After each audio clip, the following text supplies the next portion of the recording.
성경에 보게 되면 하나님께서 한 사람의 인생에 찾아오셔서 인생 역전을 이루어내신 이야기로 가득합니다. 우상을 만들어 파는 가정에서 출생한 아브라함, 믿음의 조상이 되게 하셨습니다.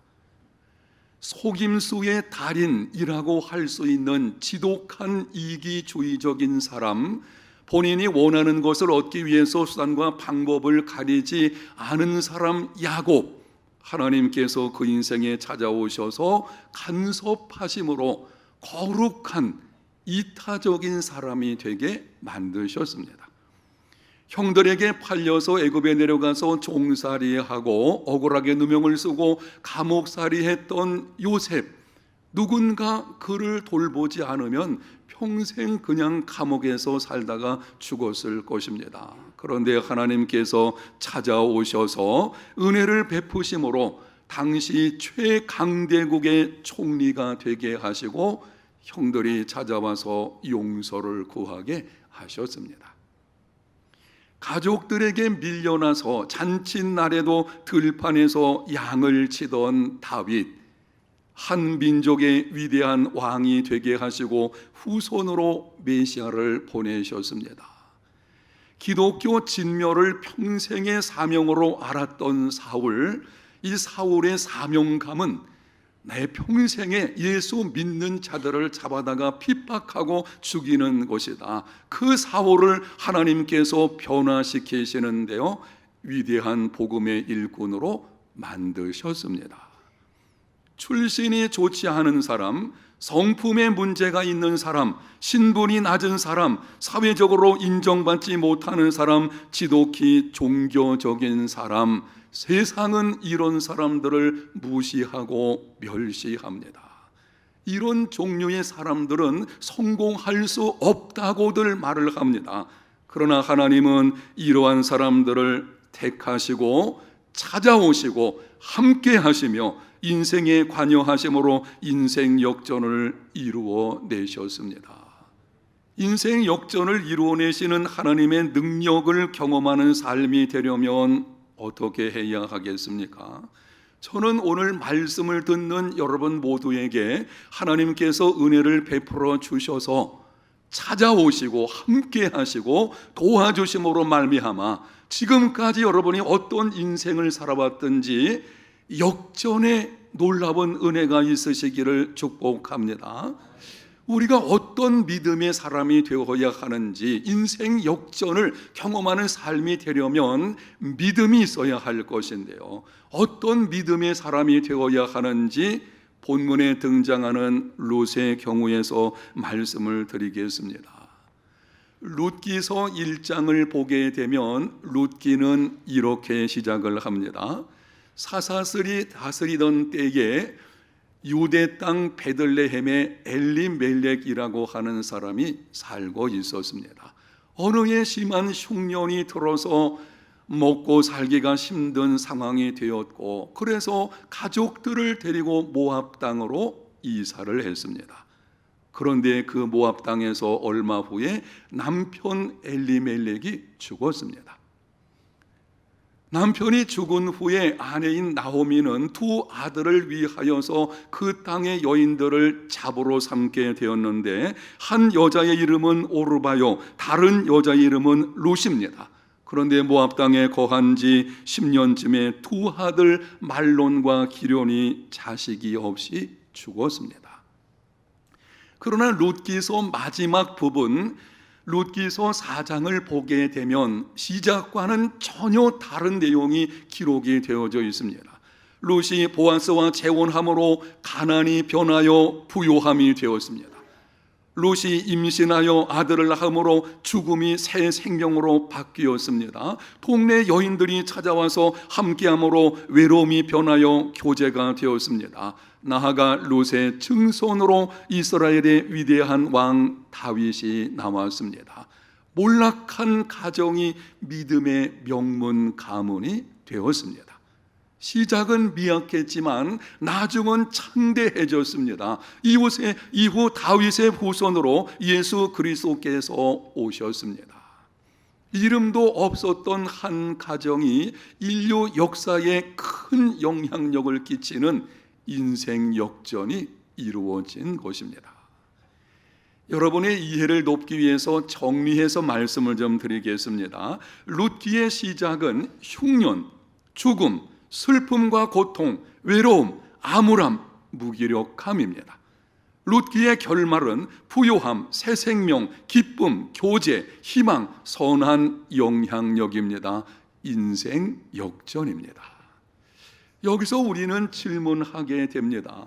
룻이 어떤 사람이었기에 하나님께서 찾아오셔서 함께 하시고 이렇게 놀라운 은혜를 베풀어 주셨을까? 룻의 믿음이 어떤 믿음이었을까? 바로 그 룻의 믿음이 오늘 우리가 읽은 룻의 위대한 신앙 고백에 나타나 있습니다. 본문 앞부분을 보게 되면 나오미는 아무리 생각을 해도 모압 땅에서는 더 이상 소망이 없다고 생각하게 되었고, 그래서 고향으로 돌아가려고 작정을 했습니다. 두 자부를 불러서 말을 합니다. 너희들은 너희들 고향 친정으로 돌아가서 다시 재혼해서, 지금 너희들이 젊은 가운데 있는데 어떻게 나를 따라간다고 하도 무슨 소망이 있을 수 있겠느냐? 친정으로 돌아가서 재혼해 가지고 평안히 살도록 하라. 그 말을 듣고 한 며느리는 자기 친정으로 돌아가게 되었고, 다른 며느리 룻은 이렇게 말을 했습니다. 본문 16절과 17절을 제가 다시 읽어드릴 때에 여러분이 의미를 생각하면서 들어보십시오. 룻이 이르되 내게 어머니를 떠나며 어머니를 따르지 말고 돌아가라 강권하지 마옵소서.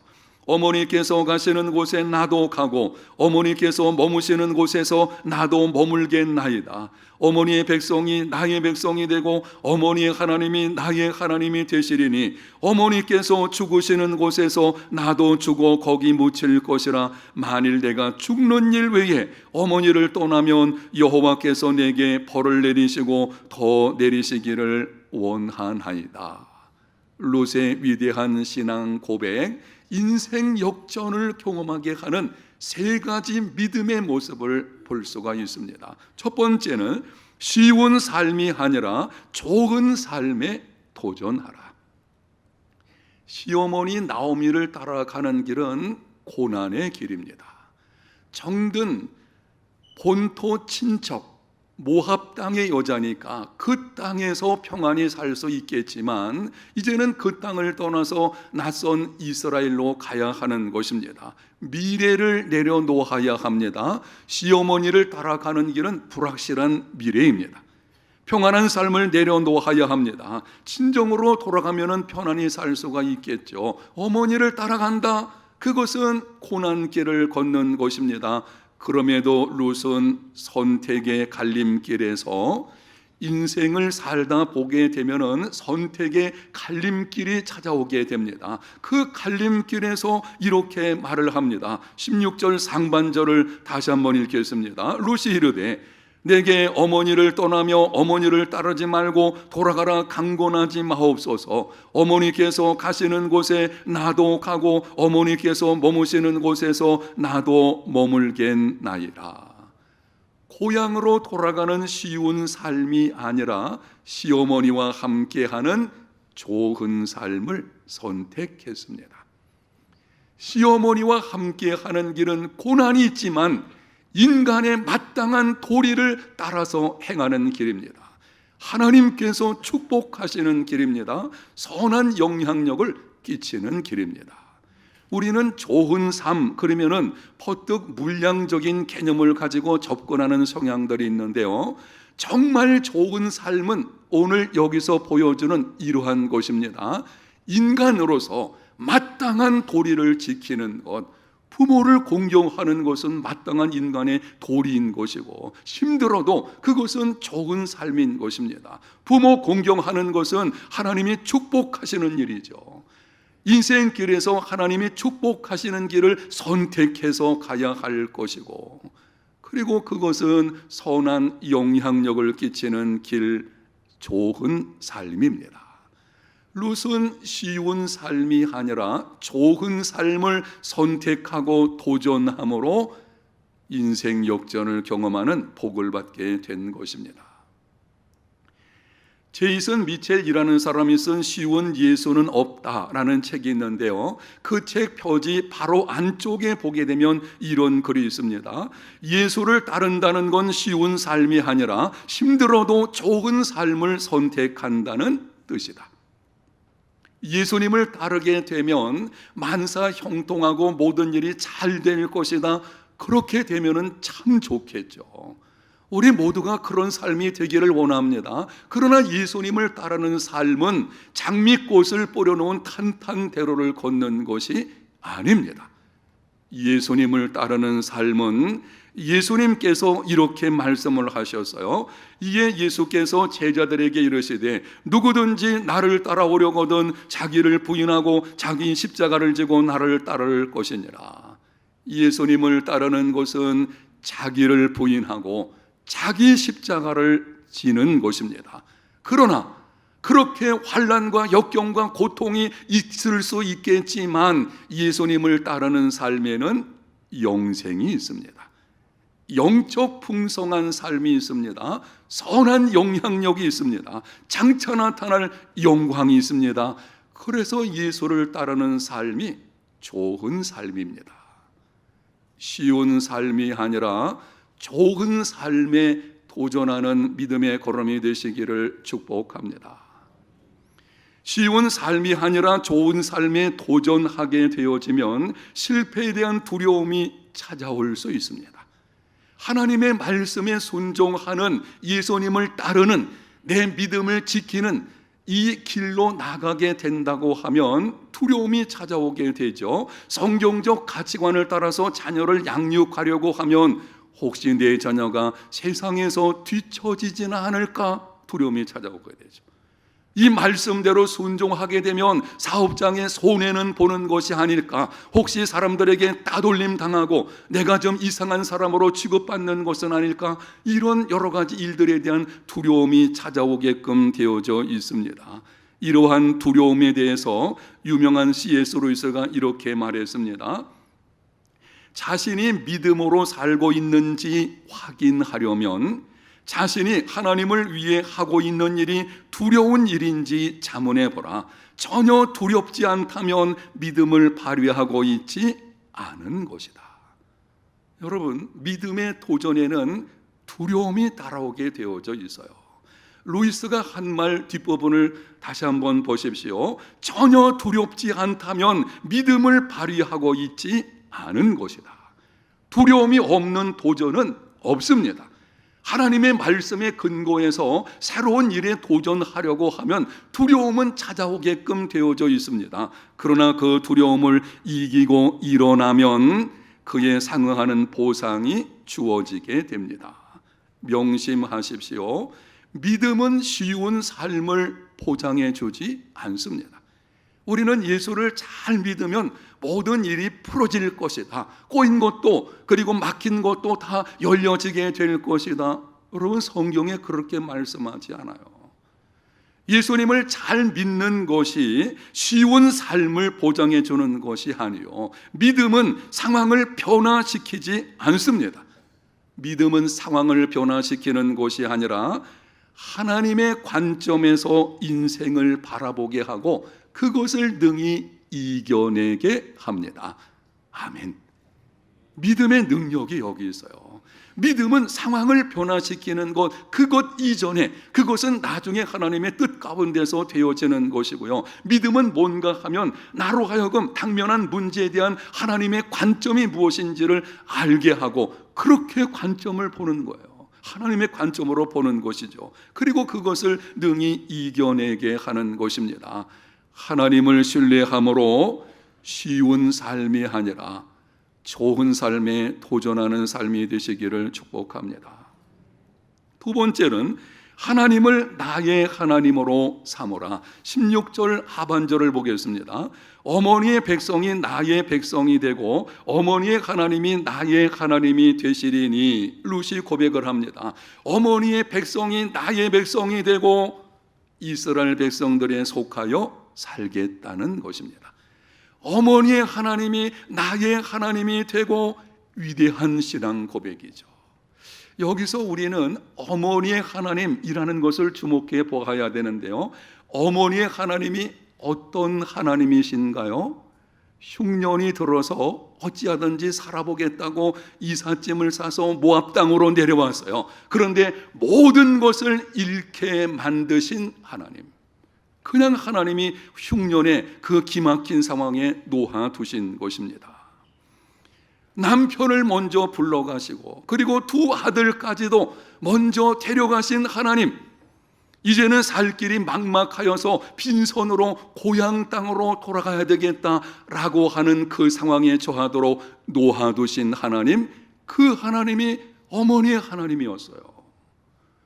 어머니의 하나님이라고 할 때에 룻은 이 가정으로 시집을 오게 되었는데요, 믿지 않는 가정에서 태어났겠죠. 모압의 이방 땅이니까 믿음의 가정으로 왔어요. 하나님을 섬기는 가정이라고 하는데 이 가정에 와서 보니까는 되어지는 일이 없는 것처럼 보이는 것입니다. 모든 것이 꼬이고 막히고 절망 가운데 처하는 것처럼 보이는 이 가정, 아니 하나님을 섬긴다고 하는 가정에 어떻게 이런 일이 있을 수 있겠나라고 하는 의구심이 드는, 이해가 잘 안 되는 일입니다. 그럼에도 룻이 고백을 합니다. 어머니의 하나님이 나의 하나님이 될 것입니다. 무슨 말인가요? 부요할 때든지 가난할 때든지 평안할 때든지 고난의 때든지 일이 풀릴 때든지 풀리지 않을 때든지 그 모든 상황에서 내 인생의 앞길에 어떤 일이 온다고 할지라도 그 모든 상황 속에서 나는 하나님을 나의 하나님으로 삼고 하나님을 섬기는 삶을 살겠다는 것입니다. 이게 믿음이에요. 내 삶에서 어떤 환난과 역경이 찾아오든지, 아니 정말 이 땅에서 풍성한 삶을 살든지 그 모든 상황 속에서 오직 하나님만 섬기겠다고 하는 이 믿음, 그 믿음이 인생을 역전시키게 하는 하나님의 능력을 경험하게 만드는 것입니다. 아주 오래전에 기독교 방송에서 맹인 윤인수 목사의 간증이 방송된 적이 있었습니다. 중병으로 누워있는 어머니를 간병하기 위해서 어린 소년 윤인수가 길거리 나가서 신문을 팔고 구두를 닦았습니다. 눈이 보이지 않았기 때문에 친구의 도움을 받아서 하게 되었는데 너무 힘든 일이죠. 앞이 보이지 않는데 다른 사람의 구두를 닦게 되는 것, 이게 누군가 도움을 받아서만 되는 거 아니겠습니까? 쉽지 않을 것입니다. 어느 날 윤인수는 열심히 일을 해서 돈을 벌었습니다. 기뻐하며 집으로 돌아와서 어머니에게 돈을 내어 놓았습니다. 어머니, 제가 오늘 이렇게 일해가지고 이 돈을 가져가 왔습니다. 어머니가 이 아들의 등을 두드리면서 말을 했습니다. 얘야, 먼저 11조를 떼자. 그 말에 윤인수는 버럭 화를 냈습니다. 어머니, 11조는 무슨 11조입니까? 하나님께서 우리에게 뭘 해주신 것이 있습니까? 나의 눈은 멀게 하셨고 어머니는 병들게 하셨고 공산당에게 쫓겨서 피난 와서 모든 것을 빼앗기게 하셨는데 그 하나님께 무슨 11조를 드린다고 하는 것입니까? 그때 어머니가 이 아들 윤인수의 손을 꼭 잡고 이렇게 말을 했다고 합니다. 인수야, 고향을 잃어버린 것도 한스럽고 집을 잃어버린 것도 원통하며 건강을 잃어버린 것도 서러운데 하나님까지 잃어버리고 믿음까지 잃어버린다면 무엇이 남겠느냐? 그 어머니의 믿음이에요. 그 믿음을 가지고 어린 윤인수는 자기 믿음을 굳게 붙잡게 된 것이고 믿음 생활하다가 후에 신학을 공부하고 목사가 되었다고 합니다. 사랑하는 여러분, 세상의 소유물을 모두를 잃어버려도 그것은 일부분을 잃어버리는 것입니다. 빈손으로 왔다가 빈손으로 가는 것이 인생입니다. 저와 여러분이 가지고 있는 것 다 잃어버린다고 해도 그것은 인생의 한 부분을 잃는 것입니다. 그러나 하나님을 잃어버리는 것은 전부를 잃어버리는 것입니다. 모든 것을 잃는다고 하여도 하나님만은 잃지 말아야 합니다. 모든 상황에서 하나님을 나의 하나님으로 삼고 오직 하나님만 섬기는 믿음의 삶이 되시기를 바랍니다. 결단해야 될 것입니다. 이제부터는 내 인생에 어떤 일이 온다고 할지라도 하나님 그분만큼은 내가 잃지 않고 그분을 신뢰하는 믿음으로 살아내겠노라.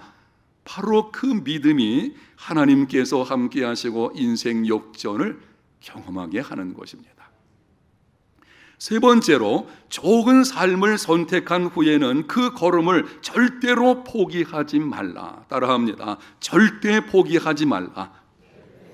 17절에 룻이 이렇게 고백을 합니다. 어머니께서 죽으시는 곳에서 나도 죽어 거기 묻힐 것이라. 만일 내가 죽는 일 위에 어머니를 떠나면 여호와께서 내게 벌을 내리시고 더 내리시기를 원하나이다. 무슨 말을 하는 것입니까? 죽음이 찾아올 때까지 끝까지 나는 어머니와 함께 하겠다는 결단입니다. 모든 상황에서 절대로 포기하지 않겠다는 것입니다. 룻은 좋은 삶을 선택하고 그 걸음을 절대로 포기하지 않았습니다.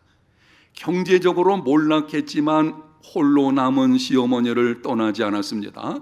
극한 가난 가운데 있었지만 절망하지 않았습니다. 자존심 상하는 일이지만 남이 밭에 가서 이삭을 주워가지고 생계를 이어갔습니다. 아니, 젊은 처자가 대낮에 남이 밭에 가서 이삭을 줍는다. 여러분 생각해 보세요. 얼마나 자존심 상하겠습니까? 그러나 고난이 연속되어도 룻은 뒤로 물러서지 않았습니다. 좋은 삶을 선택을 하고 절대로 포기하지 않았습니다. 그 결과 자신뿐만이 아니라 가정과 나라와 민족과 열방에 큰 영향력을 끼치는 인생 역전의 주역이 된 것입니다. 마라톤 경주하는 것 여러분이 보셨을 것입니다. 마라톤에서 앞서거니 뒤서거니 하는 것은 아무 문제될 것이 없어요. 앞에 가다가 뒤로 갈 수도 있고 그렇게 끝까지 달려가는 것입니다. 그러나 중도에 포기하면 아무것도 얻을 수가 없습니다. 인생도 마찬가지입니다. 선한 비전과 목표를 세우고 열심히 달려도 중도에 포기하면 낙오된 인생이 될 뿐입니다. 인생 역전을 이루어내시는 하나님을 경험하려면 좋은 삶을 선택하고 그 삶을 절대로 포기하지 말아야 합니다. 기억하십시오. 포기하지 않는 것이 믿음이에요. 믿음이 무엇이냐라고 말할 때에 여러 가지 많은 정의를 내릴 수가 있겠지만 그 중에 한 가지는 절대 믿음의 사람은 포기하지 않습니다. 여러분의 믿음, 정말 인생의 갈림길에서 좋은 삶을 선택하십시오. 그리고 선택한 후에는 어떤 경우에도 포기하지 않는 믿음의 삶이 되시기를 축복합니다. 그 믿음이 하나님의 일하심을 경험하게 하는 것입니다. 사랑하는 여러분, 하나님은 우리를 사랑하시되 독생자까지 십자가에 내어주신 분이십니다. 그렇다면 독생자를 내어주시되 죽음에까지, 그것도 저주받은 죽음인 십자가에까지 내어주신 아버지 하나님, 그렇다면 우리 삶에 필요한 것은 반드시 채워주실 것입니다.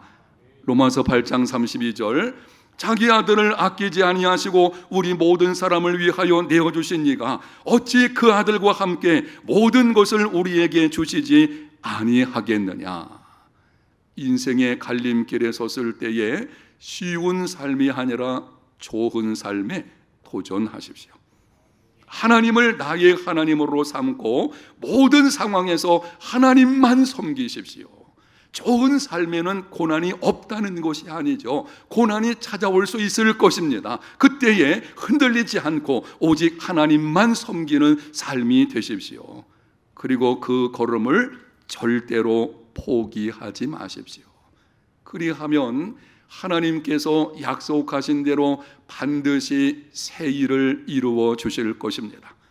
합력하여 선이 되게 하실 것입니다. 사막 같은 인생의 길을 내어주시고 그 가운데서 강을 내셔서 우리로 하여금 풍성하게 채워 주실 것입니다. 그 인생 속에는 영적 풍성한 삶이 있게 될 것이고 인생 역전을 이루어내시는 하나님의 능력을 경험하게 되는 것입니다. 오늘 주신 말씀을 잘 기억하셔서 순종하는 중에 지금까지 여러분의 인생의 걸음이 어떠했든지 참다운 인생 역전을 경험하는 복 있는 인생 다 되시기를 예수님 이름으로 축복합니다.